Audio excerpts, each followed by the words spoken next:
Podcast. I'm your host Alan Morales, and I'm here with my co-host María de Andar, Danielle Duran, and Vanessa Mora. And today's topic is syllabus.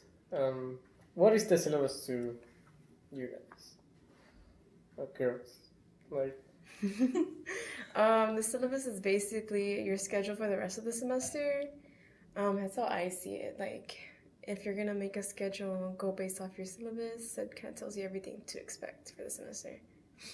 Yeah, it like basically tells you the percentages, so like of exams, quizzes, homeworks.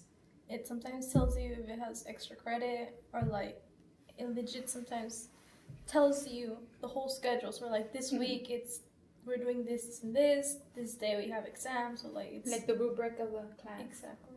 Yeah. And due dates and everything. so technically you have the whole semester in one page, most of the time. Yes. So for me, in my experience, I noticed that when we got the syllabus, some classes did actually give me a physical copy, and they were like, look, just look at it, this is your percentages. Like, for example, one of my classes would have been like, to get an A is between 100 and 90, but to get a B is between a 75 and an 89. Oh wow. And the teacher explained why, and it's good. He lets you know, like, hey, I'm giving you leeway, so please don't mess it up. But also, some of my teachers didn't give me a syllabus. They gave it to me online. They were like, okay, I put it online, we're not gonna go over it, straight into the class. What do you think is better, like, to actually sit down, go through a syllabus as a class, or just like, here you go, let's move on? I know professors have to like go over the syllabus on like the first day of class. Some give you like the hard copy, some don't, but like that's your job as a college student at this point to like if you're not given the hard copy, you have it online. Teachers aren't supposed to give you the hard copy. It's just something they do out of like kindness, save trees, but I know that people usually like hard copies because you could write down notes and it's just like, something of physical paper you could have. If anything, you just print yours online and just transfer your notes onto it. But yeah, I feel like it doesn't really matter to me. Yeah. So do you personally actually like grab the syllabus and put it in a binder and keep on looking through them like for the whole year? Or do you just like put it in your backpack and never see it again? Well, I actually do have a binder with all my syllabus, and then like all my teachers like put the rubric, and I set them up to the same week, and then I highlight what's done, and then I put it to the next one. Okay, next time this is due, and like to keep on. Oh, That's what I actually did yesterday. And it helps a lot. But what I did is I put them in front of my desk on the wall. So like I taped it. so it's in your wall. Yeah, it's in my wall. I could see it. I'm like, okay. Especially because I have 2 online classes. Mhm. So like it's harder to like, because they put it online. So it's harder to print it out and like see it. So like looking for it. It's like, okay, like I forgot this, So it's better to have that. And then, I know sometimes teachers give syllabus quizzes online. So like that kind of forces you to look at the syllabus. That's I think that's a good thing from the teacher to actually at least give you something to check that you actually read the syllabus. Because I know personally I used to just get the copy and just put it away, never see it again. And I think when I took one of my government classes, my teacher did that, and that's when I started actually looking at the syllabus, because he kind of forced me like, hey, please pay attention.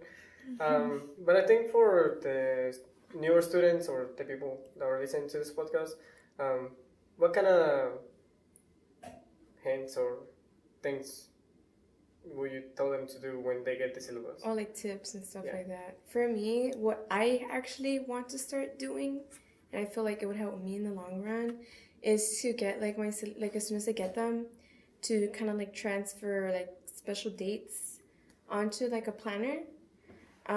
Just so like you won't lose track of things and you can kind of see things where things overlap.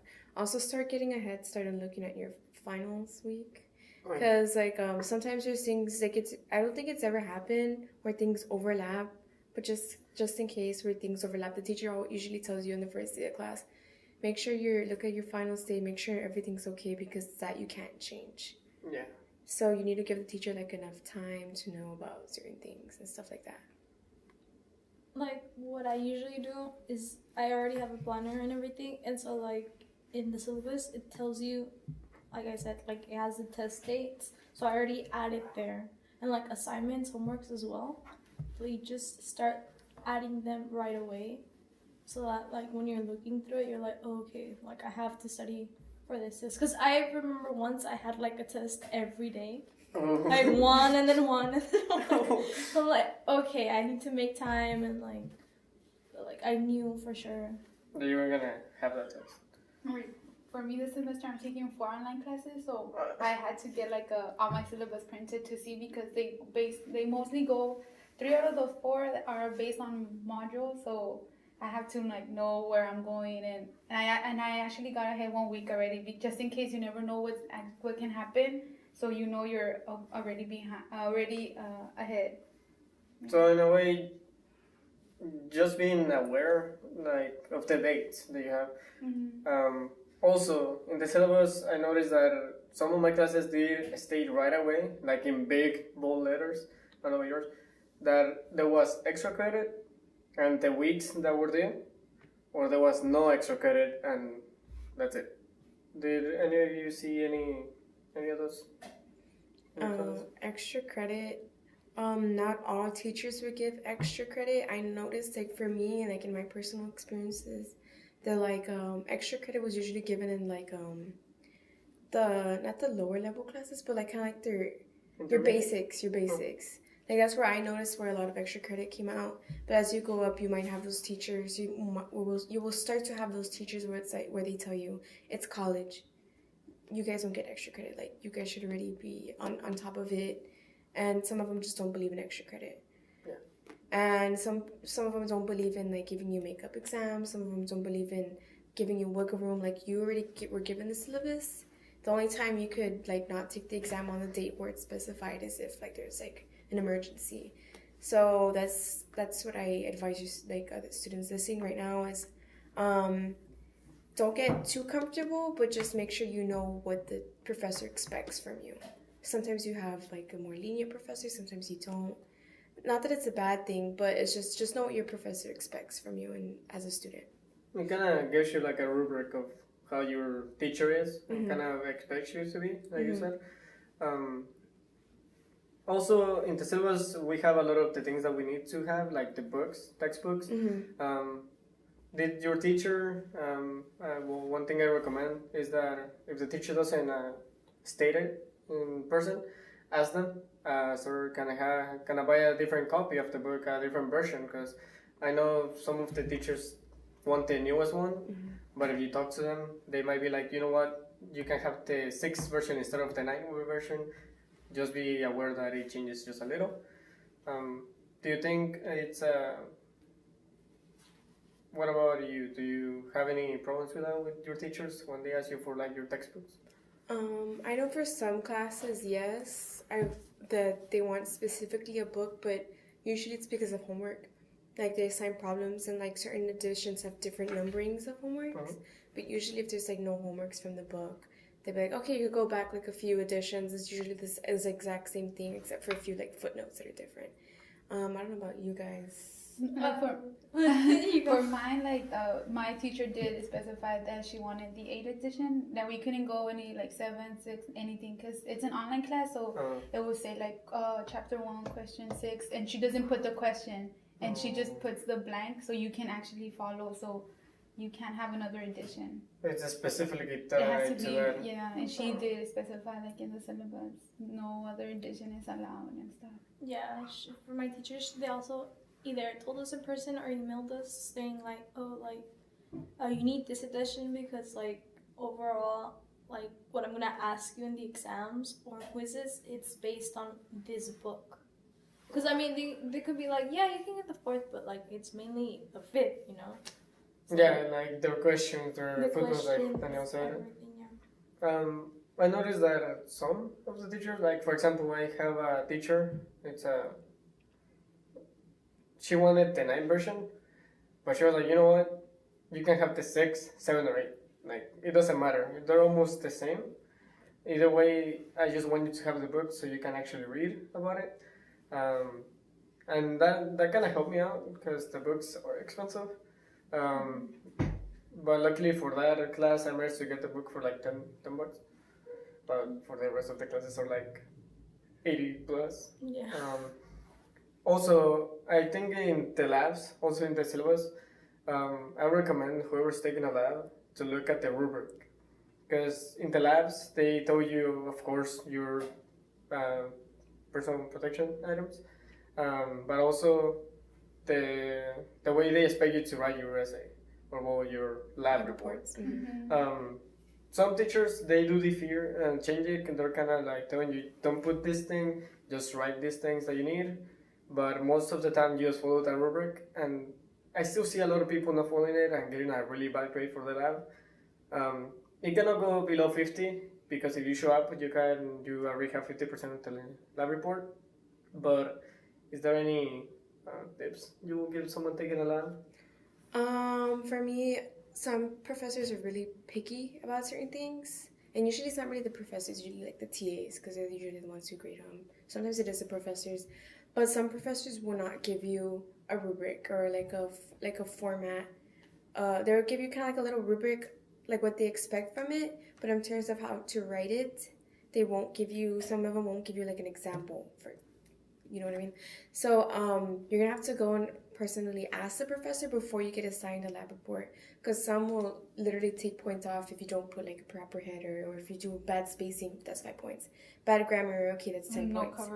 No cover page, okay, 10. Or yeah, there's like a specific format for writing a lab report, and at first it seems kind of like annoying, like, oh, why do I have to write it like this? Why so picky? But it makes sense.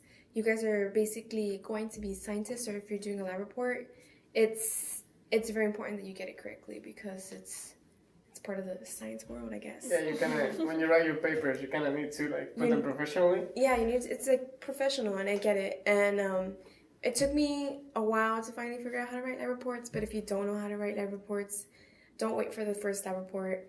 Go talk to your professor, ask them about that. And just in general, like homework, like, you know, in the syllabus, it tells you what they expect and like what to do, but sometimes you don't know how to do it. So as you're looking through your syllabus, not just for labs, but for class, if you have any questions, go and ask your professor or like a TA before it gets to that point, since it's already at the beginning of the semester. Yeah, another thing I will say is that if you are actually doing like any paper, a lab report or a paper for a class, if you really don't know how to structure it, and for some reason you don't have access online, go to the writing center, and they will not like grab your paper and do it for you. They will just explain to you how to do it. Because I went once, and I was like, can you please help me find out why I think it's wrong? And I was expecting like, oh yeah, you just have to write it this way, but no, he was like, look at this way. You put it this way, this is what you have wrong, this is how you fix it.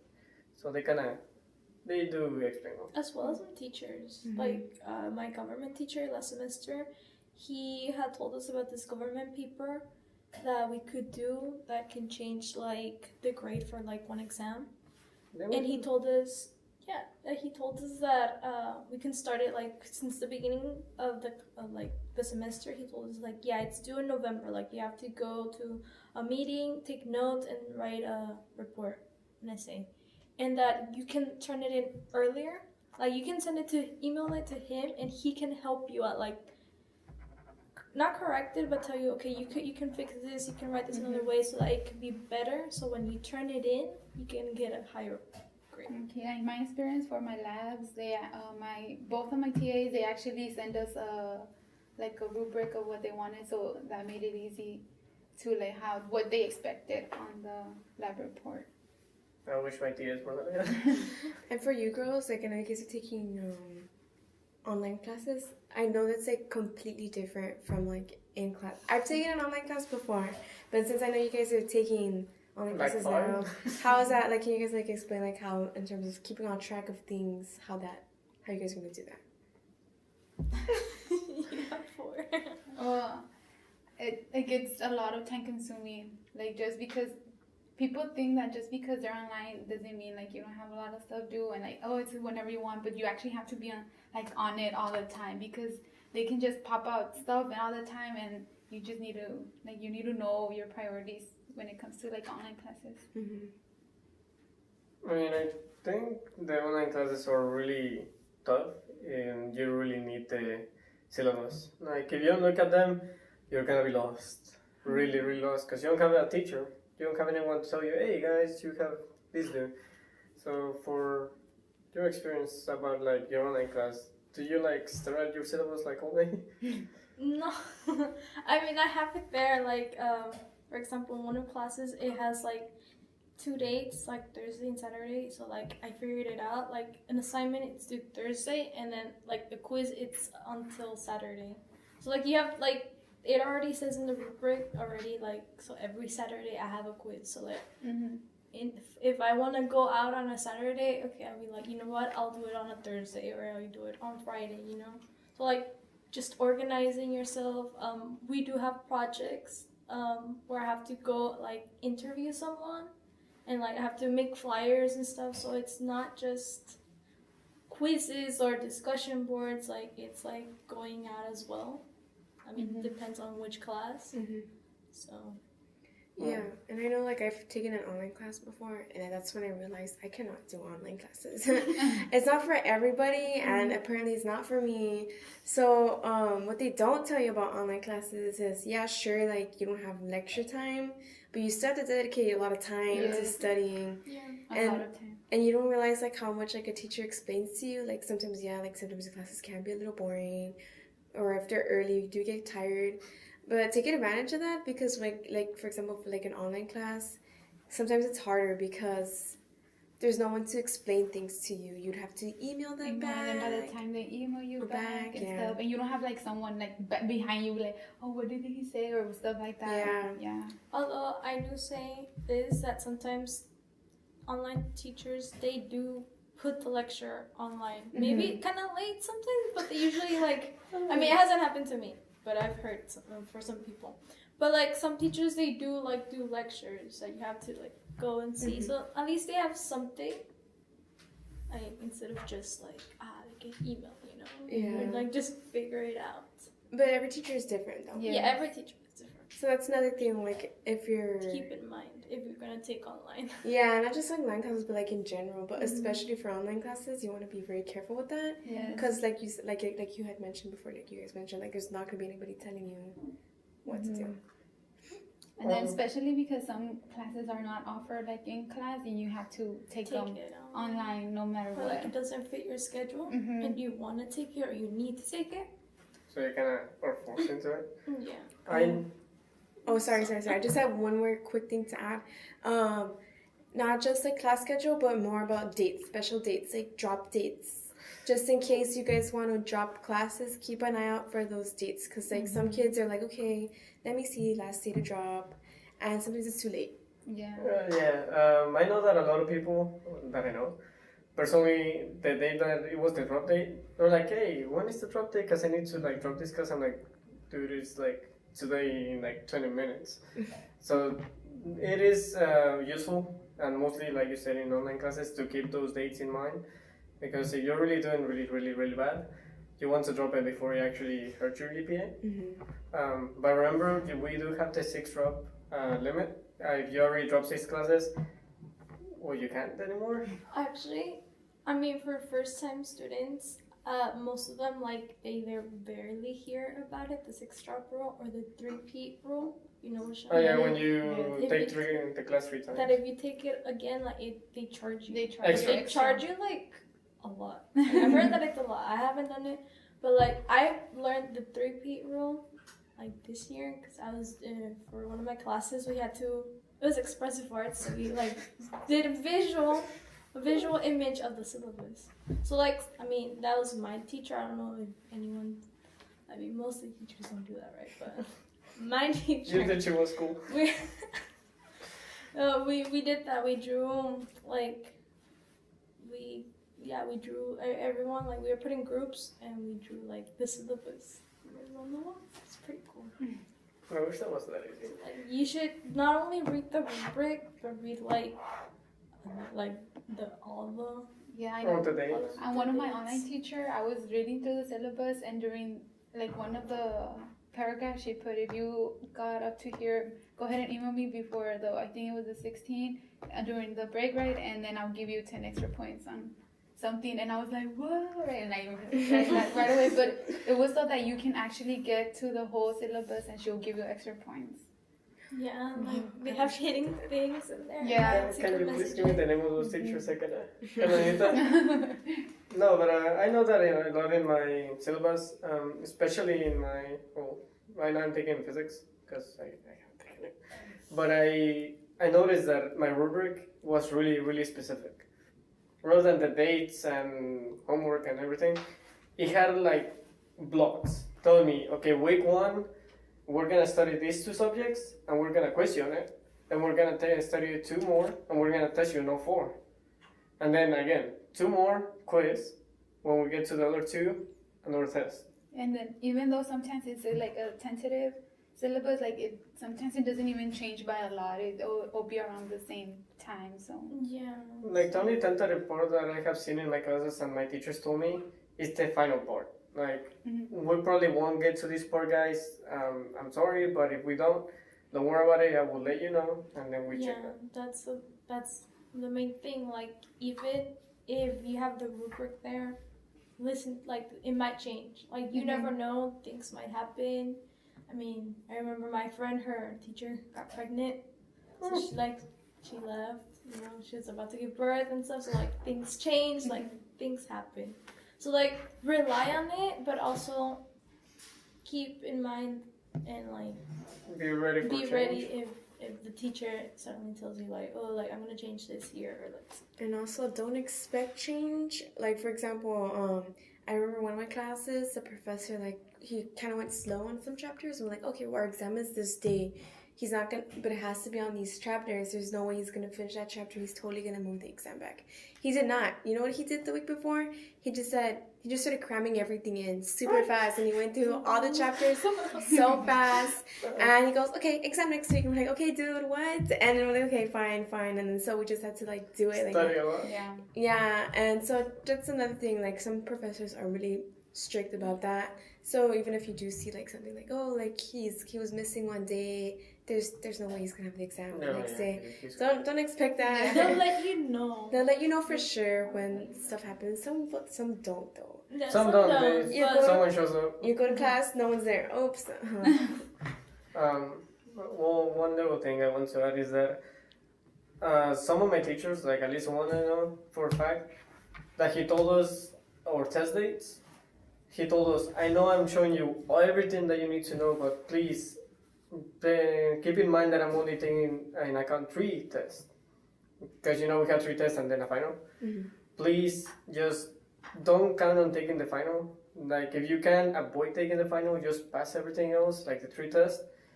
And I don't even try to take the final. If you can help it, you'll be fine. But if you don't, well, there's the final for it, because it's going to replace your lowest grade. But I think that's really something to keep in mind. That goes with everything that we have said, that to keep track of the schedule, like make your own schedule in a reminder. Actually paying attention to also, like about emails, I feel like you should always be like checking your emails. If you can, like put it on your phone so you can get notifications of it, because well, for my online classes, I know I'm always receiving emails, like emails. So like it helps to have it like in your phone so you can have easy access to your email, because it helps. Oh yeah, notifications to Blackboard. Sometimes new stuff comes up. Pop quiz, boom. Yeah, and then like there's an like a app for Blackboard, and then like if you have the notifications on, it will tell you like the due dates of everything, like a quiz 1 due in 2 days or stuff like that, and it actually helps. It's funny because every time, because I have it. Every time I take a test, it's like it just pops out like I don't want to open it. Great posted. Yeah, great posted. Show me that. Not right now. Not right now. Yeah, happy with Well, toss your phone now. No. Yeah, but it helps having like those little apps. It helps. Well, any last things you like to say? Oh, I have one last thing. If you are struggling in the class, the syllabus has office hours and the professor or TA's email. if you are struggling, go visit them and go ask them for help. The office hours are there for you. So go and find them, track them down, hunt them down. Be like, hey, professor, you told me I could come talk to you. If you have questions before it's too late. Yeah. Yeah, some teachers tell you, like, if you come to my office hours, I'll give you 5 extra points. So, like, that's two. You're killing two birds with one stone. I mean, you're asking them questions and you get extra points. I mean, mostly, I think it's mostly, like basics or, like, for first-year students. Like, as you go, like, junior, senior, harder classes, you notice that they don't have that anymore. But, like, for at least your first year, you know, you have these advantages. Yeah, like, I feel like office hours are really important because sometimes in class, I'll be, like, shy to ask because I think always a stupid question, right? But then I go to the office hours and I feel more comfortable because it's only me. So you have, like, and then they'll explain everything for you. So it helps a lot, like, the office hours. Is that it? Yeah, that's all for us. Just to kind of wrap it up, pay attention to the syllabus, keep a little calendar, I would say. Also, binder with your syllabus if you can, or put them anywhere in your house that you are constantly gonna see it. Go talk to your teachers, like we said in the last, that they have the office hours for you, for a student, and they're really happy. Like, a lot of them entice you, like, hey, I'll give you extra points, or hey, I have food, I don't know. And they will more likely just try to help you out. And don't be afraid. Like I said, yes, it's a new semester. Maybe you're new to school again, but it's gonna help you a lot just to keep in, I don't know, at least have a balance in your life of homework, free time, and whatever you know. Like, reflect on what you did your first semester, what you did right, what you did wrong, what you could change, what you can fix, how to organize yourself in a better way, and, like, implement that this semester. Well, that will wrap up the FYE podcast. Thank you for listening. Thank you. Thank Bye. you.